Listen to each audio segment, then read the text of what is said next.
Bom, irmãos, nós vamos então continuar o nosso estudo no livro do profeta Daniel, hoje no capítulo 7, neste texto que nos traz esta visão a respeito de 4 animais.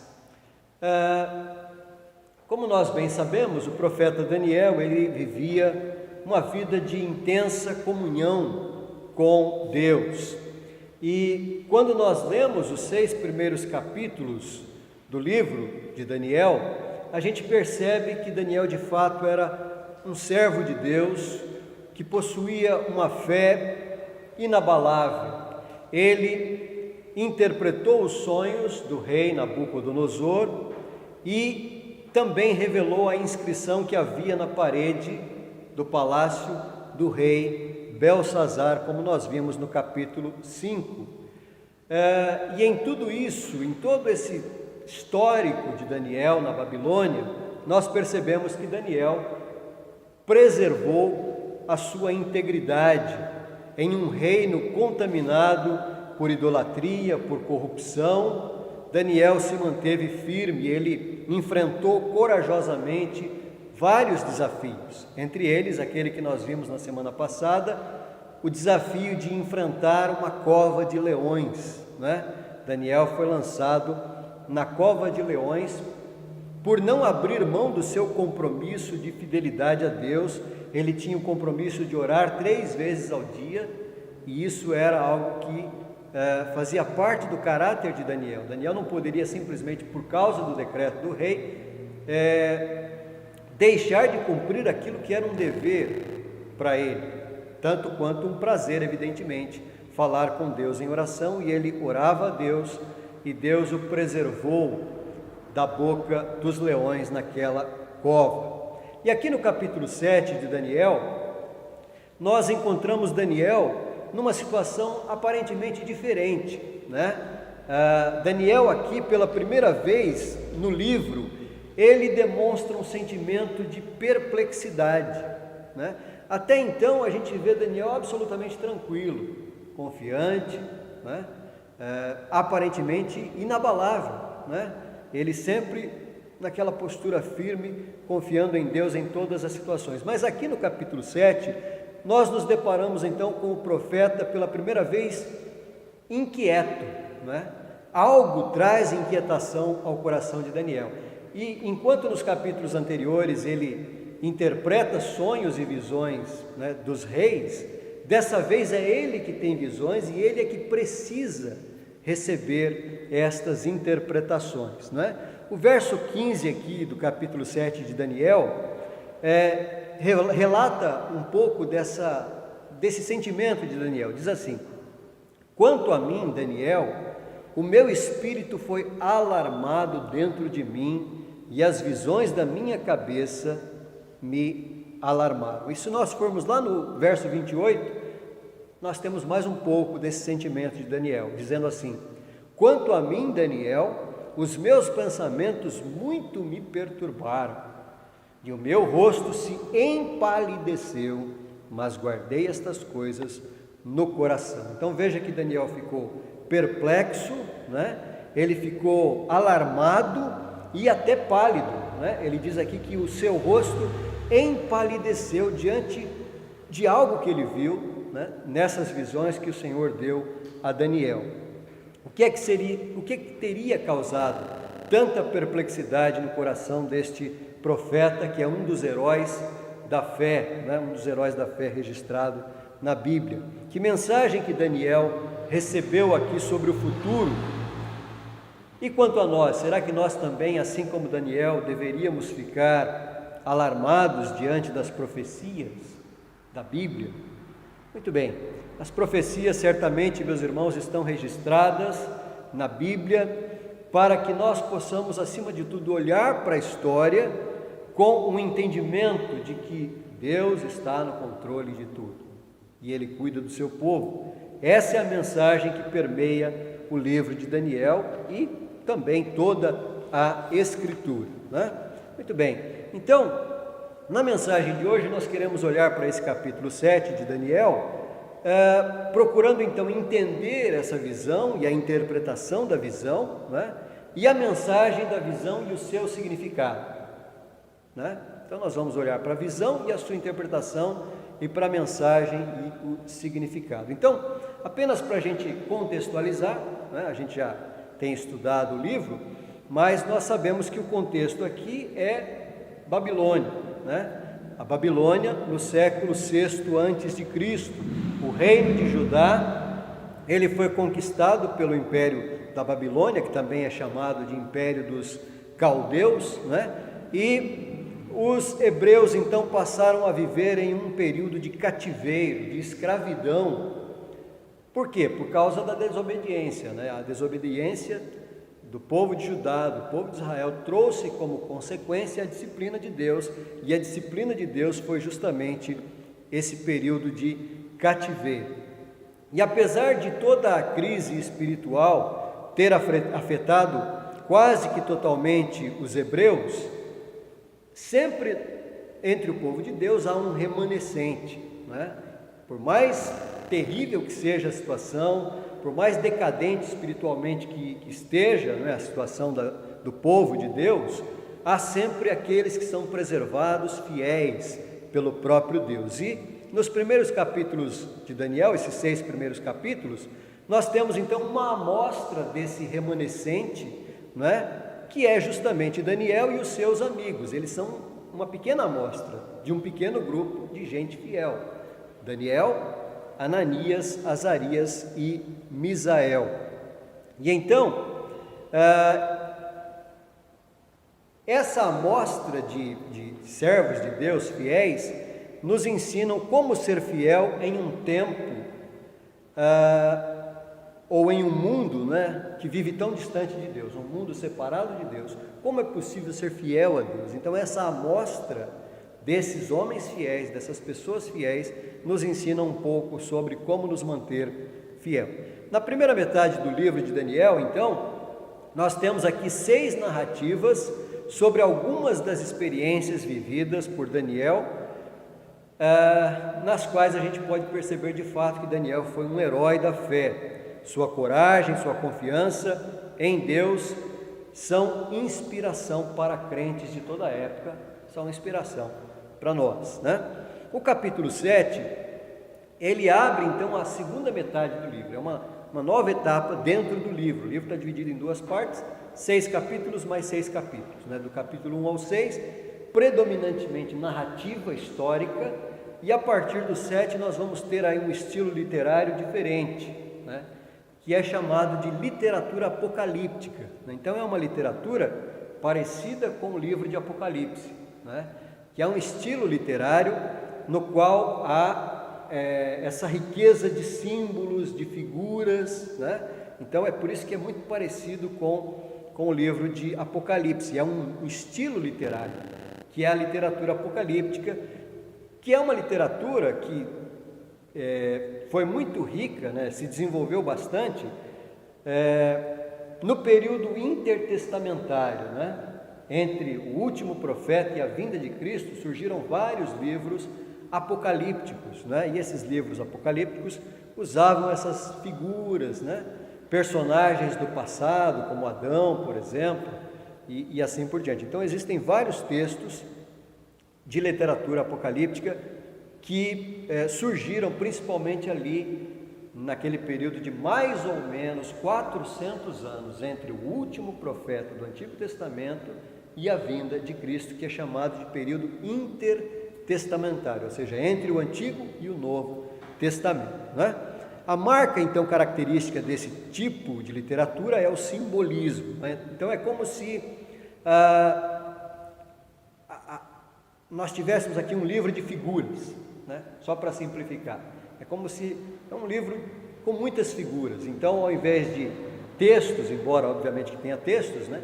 Mas aqui nós temos várias figuras ilustrando então acontecimentos principalmente relacionados com o futuro, tanto o futuro em relação a Daniel, né?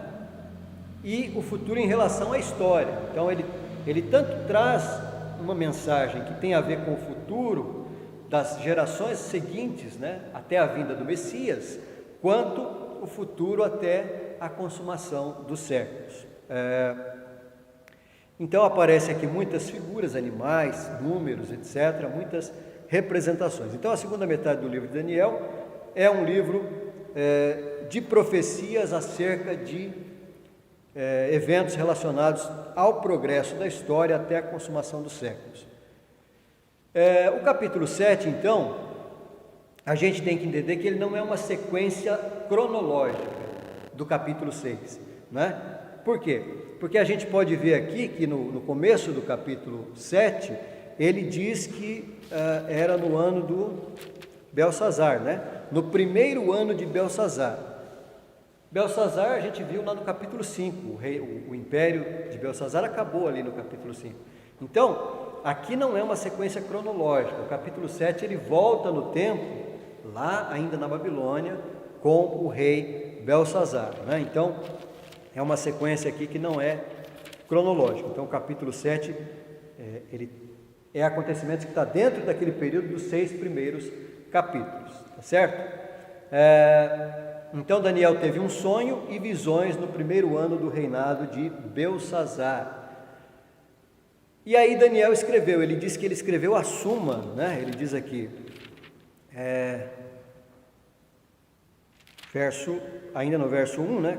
Quando estava no seu leito, escreveu logo o sonho e relatou a suma de todas as coisas. Ou seja, ele provavelmente viu mais coisas, mas ele resumiu, né? Então a suma quer dizer que do que ele viu, ele, inspirado por Deus, escreveu aquilo que Deus queria que ele escrevesse. Então ele faz uma síntese das coisas que ele viu. Então ele escreve uma suma, uma síntese de todas as coisas que ele viu no sonho. Então ele resumiu o sonho registrando aquilo que Deus mesmo inspirou ele a escrever. Primeiramente, nós lemos aqui no verso 2 que Daniel viu que os 4 ventos se agitavam, né, agitavam o grande mar, e desse mar emergia 4 animais, né? Falou Daniel e disse: eu estava olhando durante a minha visão da noite, e eis que os 4 ventos do céu agitavam o mar grande. Verso 3: 4 animais grandes, diferentes uns dos outros, subiam do mar, né? E o primeiro animal, conforme relata aqui Daniel, era como um leão com asas de águia, né? Então ele vai ver aqui 4 animais incomuns, né?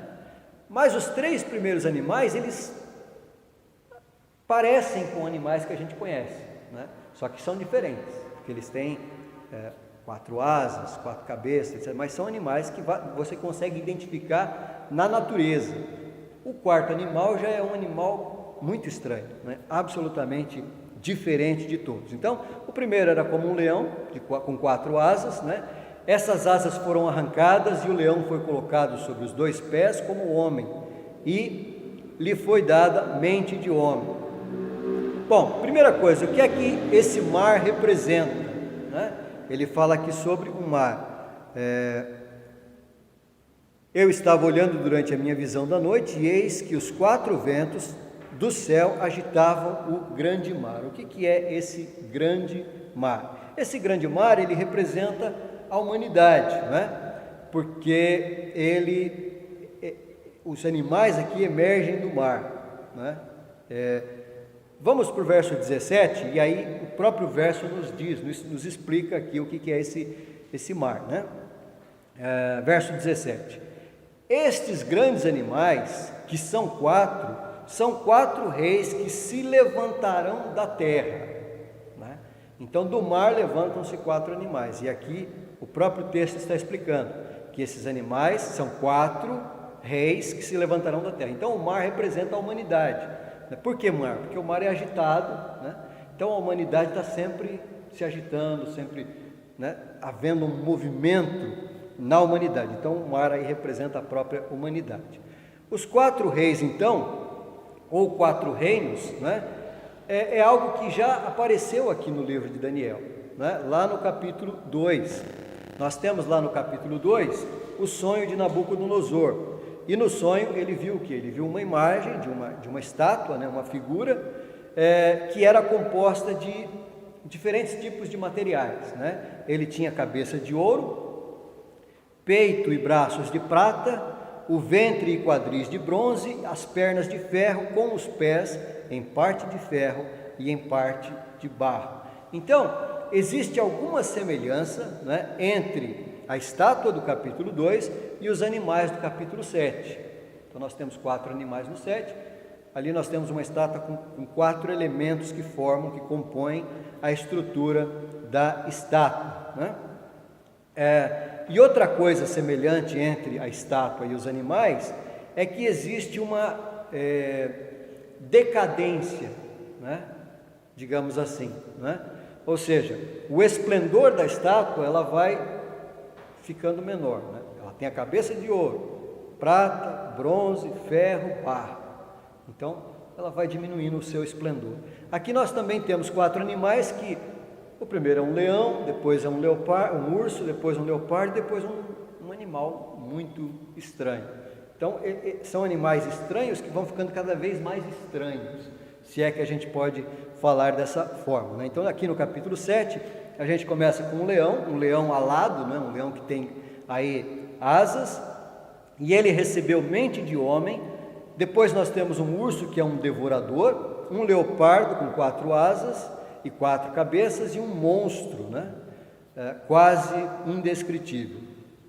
Então nós entendemos que assim como a cabeça da estátua era de ouro, no capítulo 2, representando a Babilônia, né? O primeiro animal que aparece aqui, que é o leão, representa exatamente o reino da Babilônia, né? Lembrando que Nabucodonosor, no capítulo 4, ele passou a viver durante um período como um animal, né? Como uma forma de disciplina da parte de Deus. E o leão também era um símbolo da Babilônia, também tem isso, né? Fazia parte dos símbolos da Babilônia. Depois que Deus devolveu o entendimento a Nabucodonosor, ele mesmo louvou e glorificou a Deus, reconhecendo que o Deus de Daniel era o Deus verdadeiro, né? Então é por isso que aqui esse leão, ele foi colocado de pé e ele então passa a ter aí a aparência de um homem, digamos assim. Bom, depois nós temos aqui o segundo animal, né, no capítulo 7, e ele é apresentado no verso 5 como um semelhante ao urso, né? E a esse urso é dito: levanta e devora muita carne. Então a imagem que nós temos aqui é de um animal forte e um animal faminto, né? Considerando as figuras que representam os reinos que se sucedem, a dedução mais natural é a de que esse também representa um dos reinos. Então, depois da Babilônia vem qual reino? O Medo-Persa. Então, esse urso representaria o Império Medo-Persa, que conquistou os territórios da Babilônia, subjugou a Babilônia.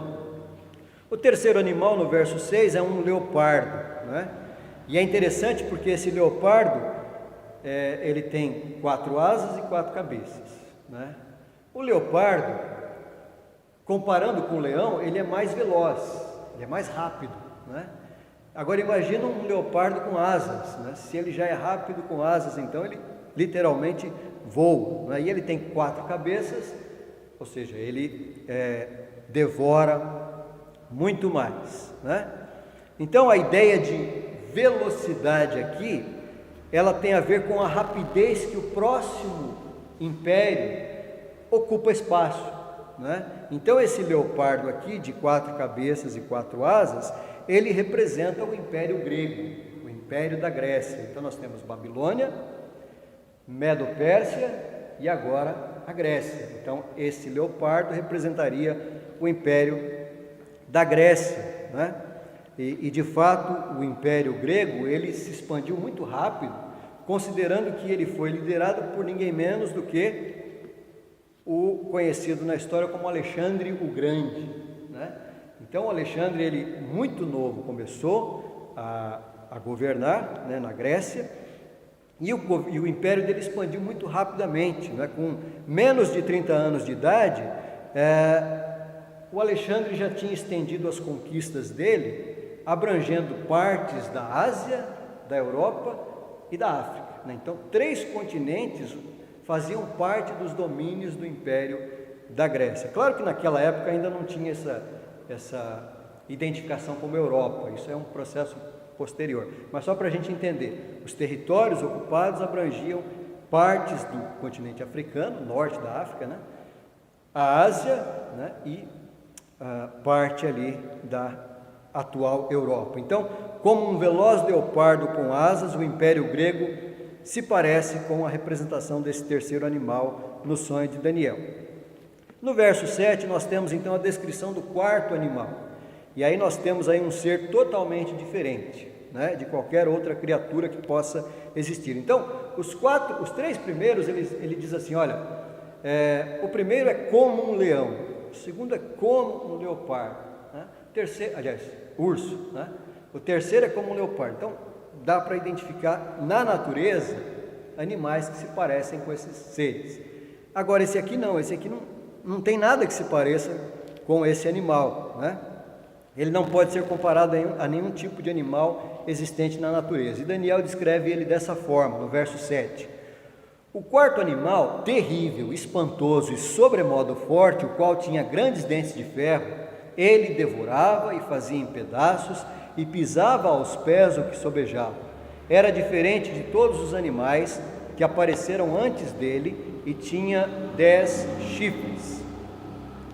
Então a referência aqui aos dentes de ferro, né, pode estar associada lá ao capítulo 2, né? Tem ali uma parte de ferro, uma parte de barro.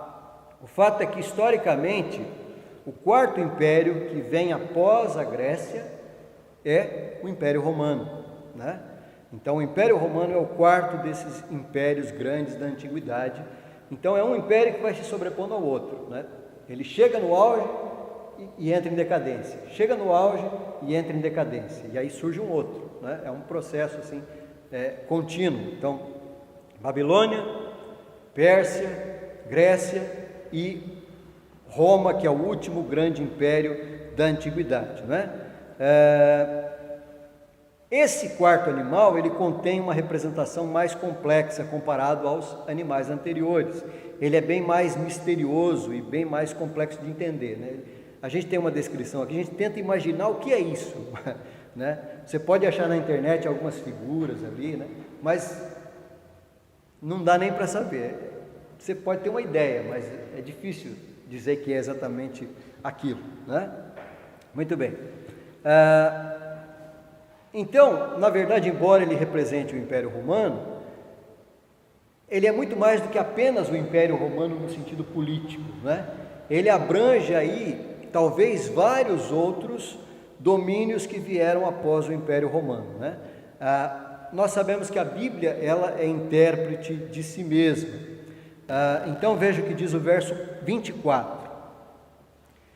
Os 10 chifres correspondem a 10 reis que se levantarão daquele mesmo reino, e depois dele se levantará outro, o qual será diferente dos primeiros, e abaterá a 3 reis. Então nós temos aqui um animal com dentes de ferro que devora, despedaça. É um império então que está se estabelecendo, ele está abrindo caminho, ele vai destruindo, né?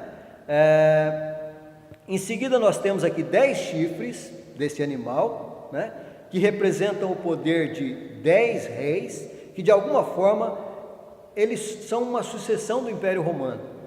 Dali do Império Romano vai surgir, ou surge, né, esses 10 chifres que representam 10 reis. E um outro reino se estabelecerá acima desses 10 primeiros reinos. A profecia, então, aqui, ela nos fala sobre uma multiplicidade de reinos que se sucedem ao longo da história, né?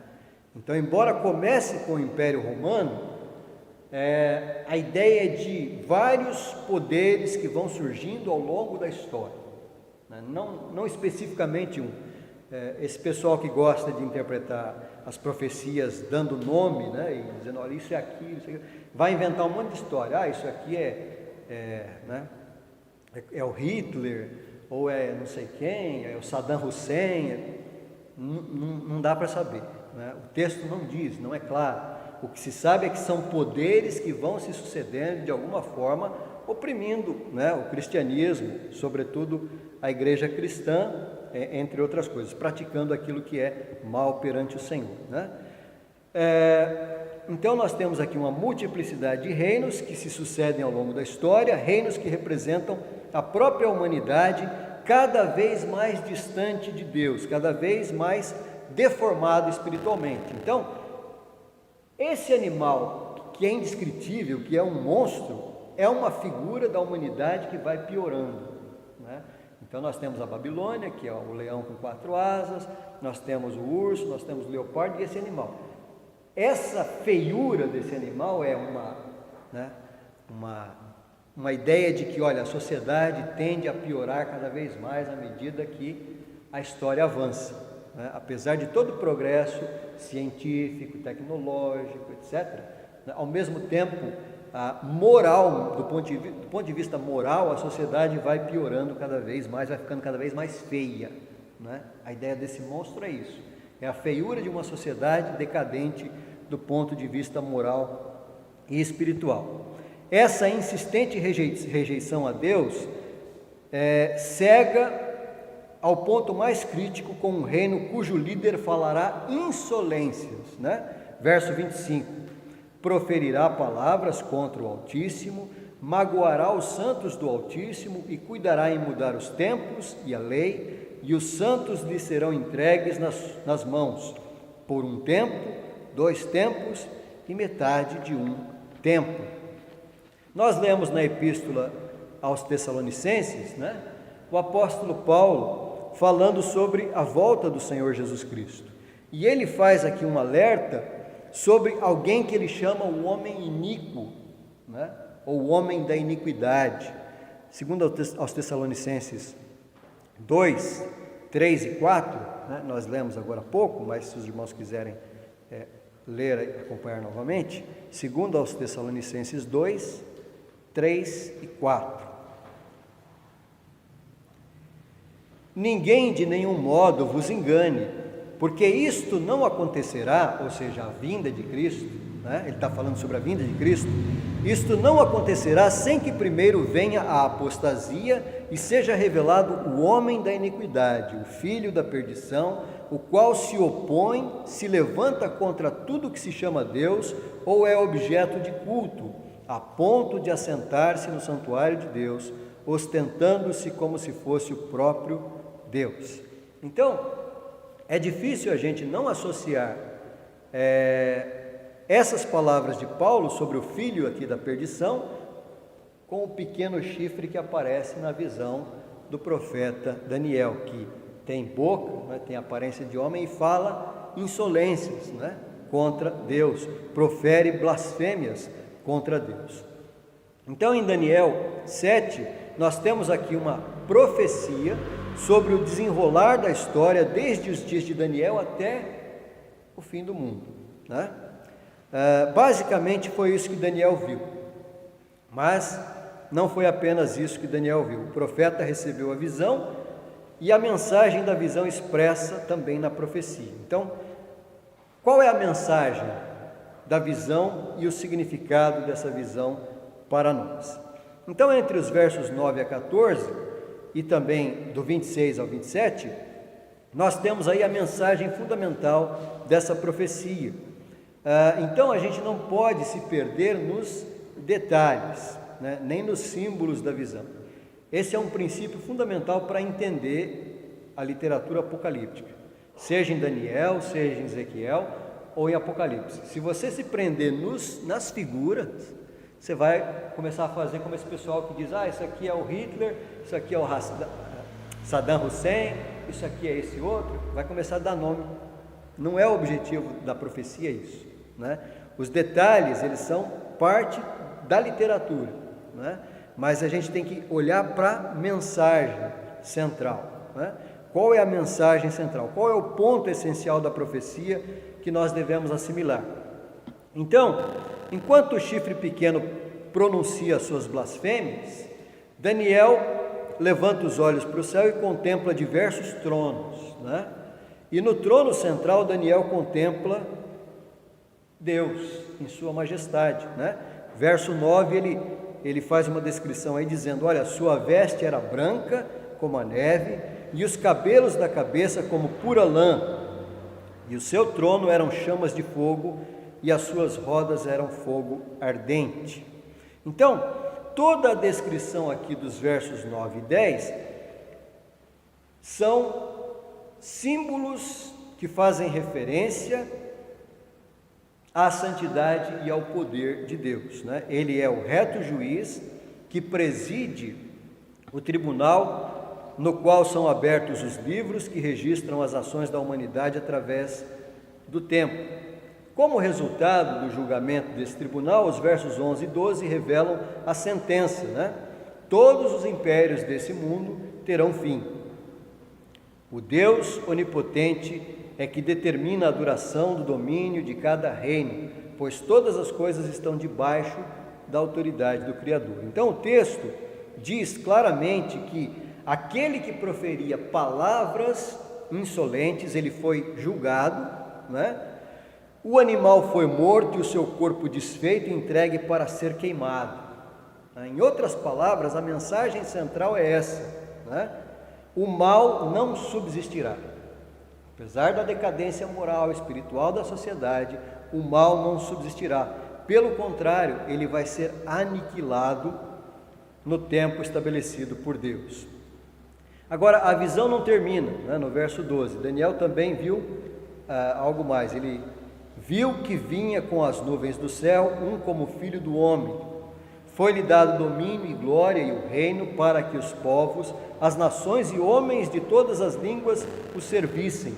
Seu domínio é domínio eterno que não passará e o seu reino jamais será destruído. Então a mensagem aqui é bem direta.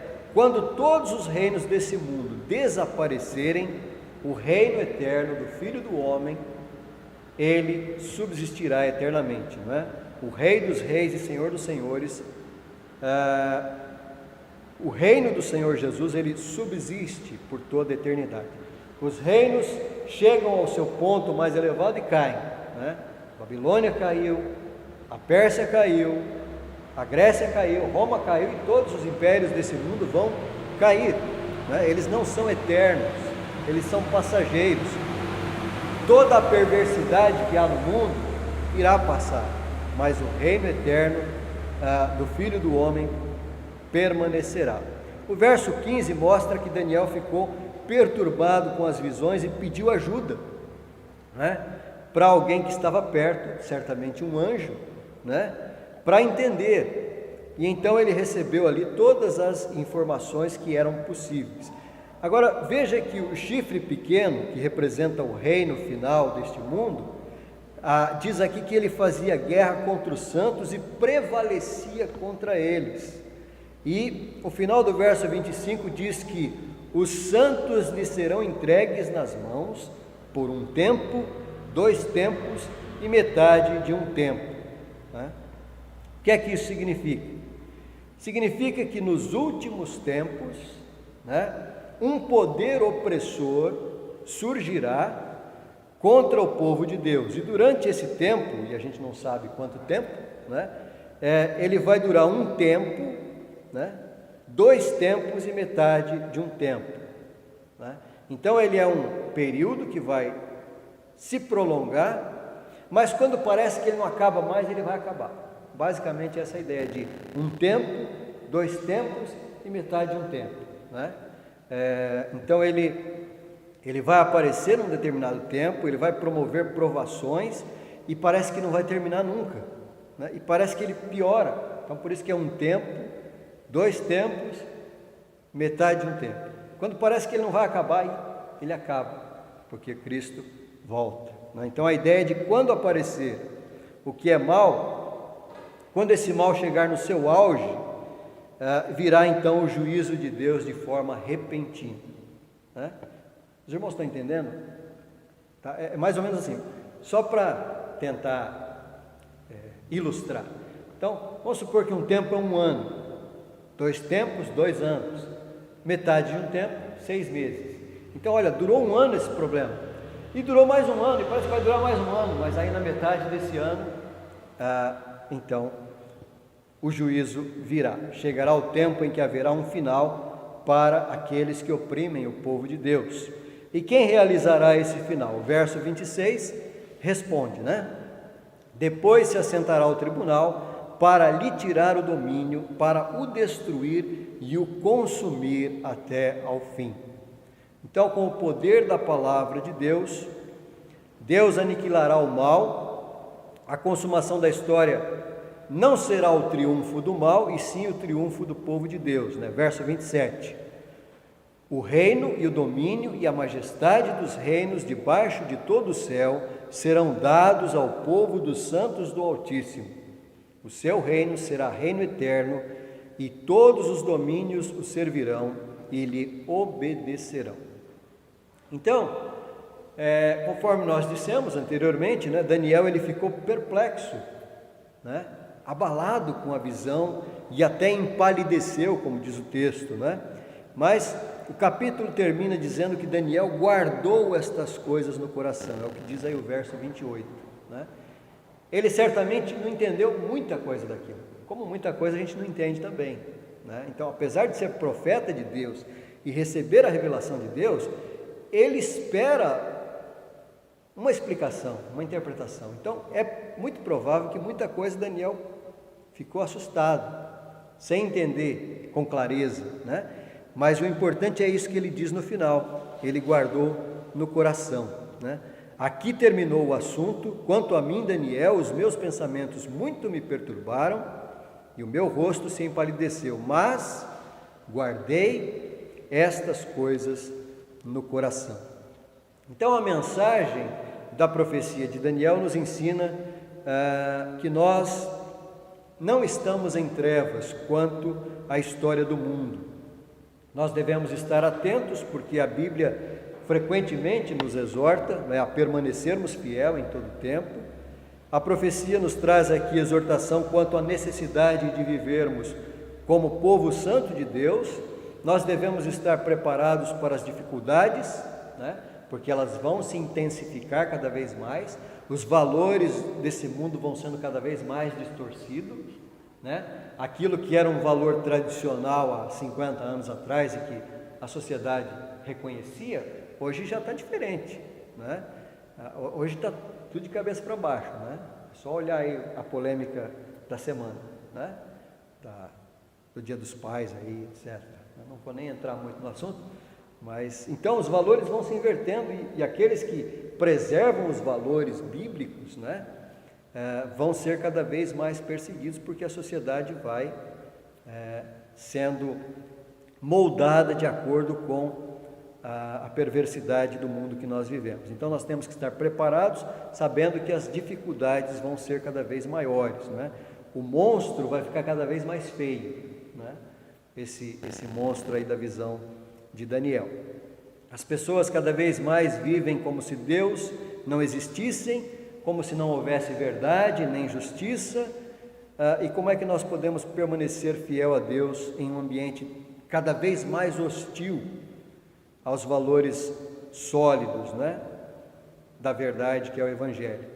O sonho vindo da parte de Deus a Daniel foi a resposta a Daniel, e é a resposta a nós também hoje. Deus é Senhor soberano, conduz a história, e apesar de todas as adversidades e perseguições que tem havido ao longo da história, né, Deus cuida do seu povo, né? O reino de Deus prevalecerá eternamente. Então, assim como Daniel, que nós possamos fazer das palavras de Daniel as nossas, não é? Mas guardei estas coisas no coração. Eu não entendo tudo, mas eu guardo a palavra do Senhor no coração. Amém. Os irmãos têm algum comentário, alguma observação? Pois não, Lucas?